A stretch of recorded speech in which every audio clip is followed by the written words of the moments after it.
Amanda Seyfried lists her 3.25 million Manhattan condo for sale, celebrity real estate.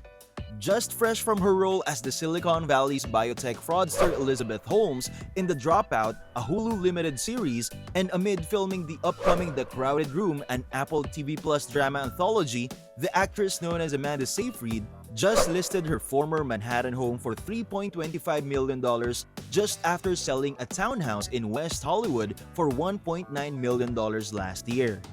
For today's video, exclusive to our TTP members, we will be talking more about Amanda Seyfried and her Manhattan condo, which she bought in 2010 that is now listed for $3.25 million. Pretty amazing, right? Now, without further ado, let's get into the video. Amanda Seyfried has carved out a nice career. Aside from acting in movies, Amanda is also a noted model and singer, the latter of which she showed off prominently in the musical features Mamma Mia and its sequel, Mamma Mia, Here We Go Again. She has been in virtually every genre of film and has also spent her early career on television. Lately, though, Amanda has slowed down her output. She started her career at the age of 11. At that time, Amanda was a model for companies like Leighton Mister and Limited 2. She also modeled for the Sweet Valley High novels when she was a young teenager. Amanda had taken voice lessons and studied opera, as well as which would later prove beneficial to her future career. Her first acting job was an extra on Guiding Light. Her first true acting role was Lucy Montgomery in the soap opera As the World Turns. A recurring role on the soap would last her 2 years. Seyfried then moved on to another soap, All My Children, where she played Joni Stafford for 2 years. After her role in My Children finished, Amanda Seyfried auditioned to be a plastic in the movie Mean Girls. However, she was auditioning to be the lead plastic Regina George, which eventually went to Rachel McAdams. Then, the producers of the movie considered her for the lead, Katie Heron, but Lindsay Lohan won this role. Eventually, they decided Amanda Seyfried would play the airheaded plastic Karen Smith. This suited her well for this part. Even though her role in Mean Girls turned out for Seyfried, losing those lead roles wasn't going to be the last for her. She auditioned and was heavily considered as Veronica Mars, but again, the role was given to another actress, this time it was Kristen Bell. But as with Mean Girls, the same happened for Amanda Seyfried in Veronica Mars. She grabbed herself apart in the series as Mars's murdered best friend, a role that was seen only in flashbacks but was given more screen time because Amanda did such a wonderful job.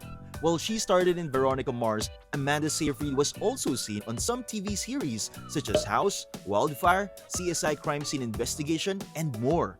In 2009, she appeared in 9 Lives and American Gun.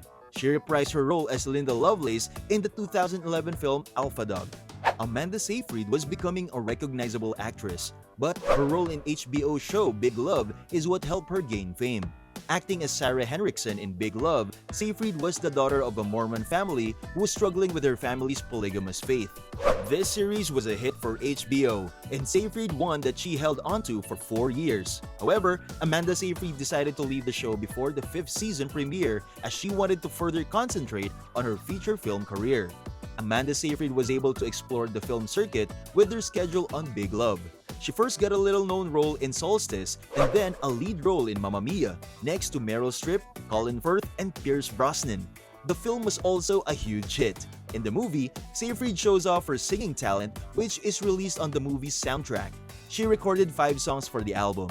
After the success of Mamma Mia, Seyfried was able to focus mainly on movies and it was much easier for her to get roles in other films. She got roles as a lead role in Boogie Woogie and Megan Fox's horror film Jennifer's Body. Therefore, she starred in Chloe, Dear John, Letters to Juliet, and Red Riding Hood. In addition to her work in both Mamma Mias, Amanda Seyfried also played the role of Eponine in Les Miserables. Seyfried contributed 5 tracks to the Les Miserables soundtrack and performed them with many of her co-stars. Speaking of showing off pipes, one of Seyfried's more notable roles came in 2013 when she played Linda Lovelace, most famous for Deep Throat in the biopic Lovelace. The story followed Lovelace's life from her troubled childhood through when she met Chuck Traynor, who was played by Peter Sarsgaard. The movie also starred Sharon Stone, Adam Brody, James Franco, Chloe Sevigny, and Juno Temple. The movie itself received mixed reviews, with many feeling like it didn't take any chances through both Seyfried and Sarsgaard's performances were top-notch. Following her role in Lovelace, Seyfried was looking for more roles with a smile. She found this in the film A Million Ways to Die in the West, where she played the lead female protagonist. Although not well received by critics, Seyfried kept herself busy by accepting Seth MacFarlane's next project, Ted 2. A decade after her breakout role, Amanda Seyfried was performing in most features. In addition to her indie resume, she played Peter Pan's mother in the film Pan, played in While We're Young, and acted in First Reformed and Love the Coopers. She also starred in the show Twin Peaks, which is rare for actors of her status. News in April 2019 was that Saturday Night Live star Kate McKinnon would be playing the disgraced entrepreneur Elizabeth Holmes in a Hulu miniseries. In February 2021, word emerged that McKinnon was stepping away from the project, and by March, Amanda Seyfried had picked up the slack.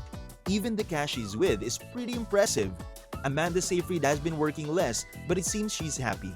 She spends time working as a voice actor in movies like Scoob.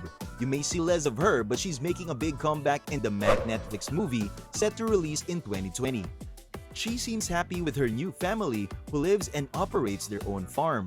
The pandemic stories of Amanda Seyfried's lockdown life turned out to be positive for the actress and her husband.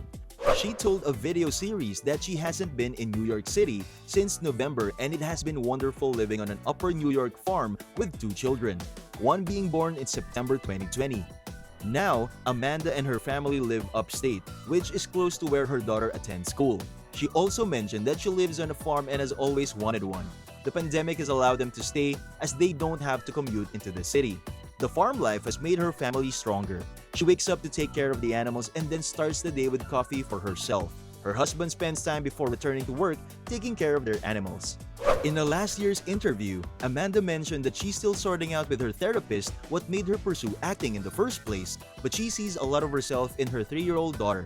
Nina is creative, expresses herself quickly, and eagerly seeks affirmation. Having been a mother has brought up a lot of things for Seyfried to look back on and think about.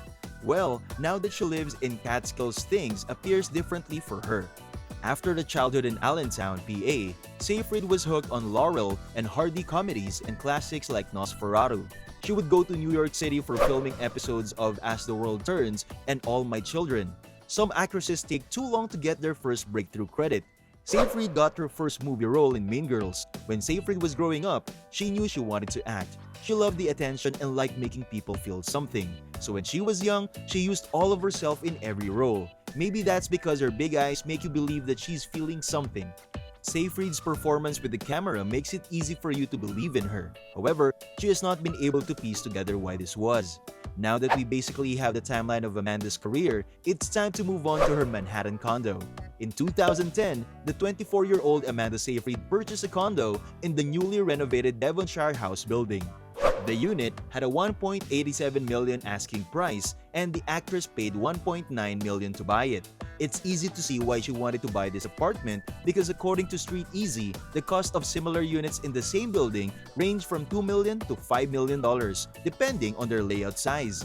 The Devonshire House, which was designed by the pre-war architect Emery Roth and constructed in 1928, for years offered small apartments that were not inexpensive. However, in 2008, the building was sold to new owners who converted it from a rental house to a condominium complex with 24/7 doorman and concierge services, among other things such as a playroom for children and bicycle storage. The lobby was meticulously redecorated with a new builder. Victoria Hagen, a designer and much-published writer, oversaw the project and created a more traditional style that's less flashy than the original design. Residents were unhappy about this change, which some call refreshing and others view as destroying the original look of the building.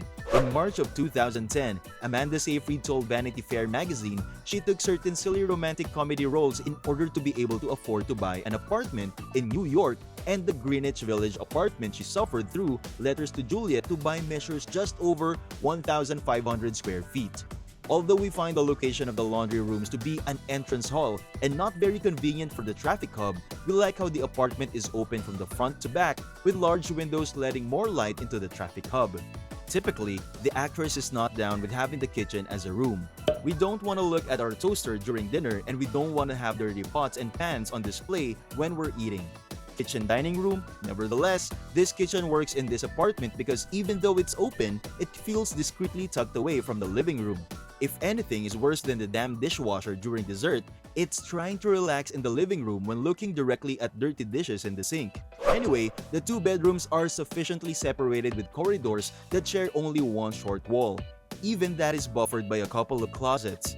The adequate, not particularly generously sized master bedroom includes a walk-in closet and a private pooper with a stand-up shower that looks plenty large enough for 2 or more people.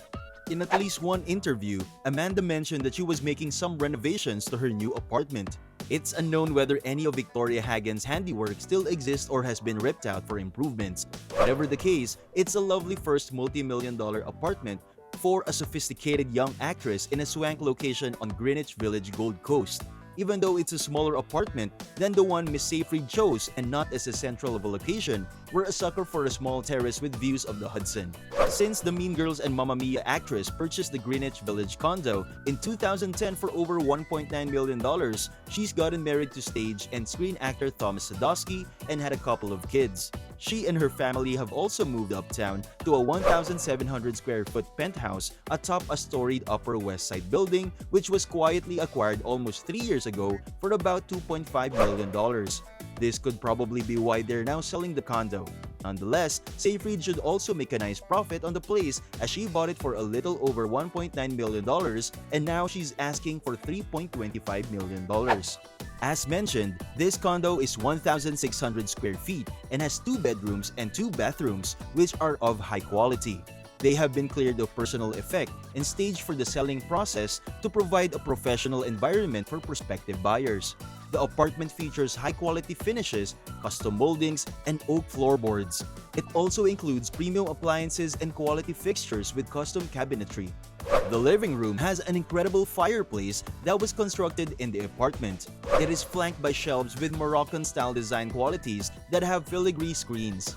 The dining area is situated next to the all-white kitchen, which has a homey farmhouse sink and industrial lighting over the kitchen island. The apartment sits on a lower floor of a handsome and unassuming 12-story brown brick edifice that was designed by esteemed early 20th century architect Emery Roth, built in 1928 and converted from rental apartments to luxury condos in 2009. Other high-profile residents who enjoy 24-hour doorman services, a landscape courtyard, a rooftop terrace, a fitness center, a children's playroom, and individual storage units include Alec Baldwin. Nominated for an Oscar last year, Seyfried and Sadoski live primarily in the Catskills, with a farm containing lots of animals as well as a stylish 1920s stone house. They also maintain a solid foothold in Los Angeles, receiving criticism when they purchased it in 2011 for $1.85 million from Adam Brody. And even though Amanda Seyfried just had her second child, she continues to work. She currently has more projects lined up in the future, so don't expect Amanda Seyfried to go anywhere anytime soon. There you have our TTP video for today. Now, who do you think is the mystery buyer? Let us know in the comments below. Don't forget to subscribe to our channel, click the notification bell, and like this video. If you think that we've delivered value, please share this video with one person. Just one share is enough for us for you to show your appreciation for the commitment and hard work we all put together in creating this video that teaches and helps you on your mission of building your own fortune. And you to know that one share could go a long way. And keep in mind that no matter how many times you're gonna watch this video, you won't see any results unless you take action. Goodbye and see you on the next one.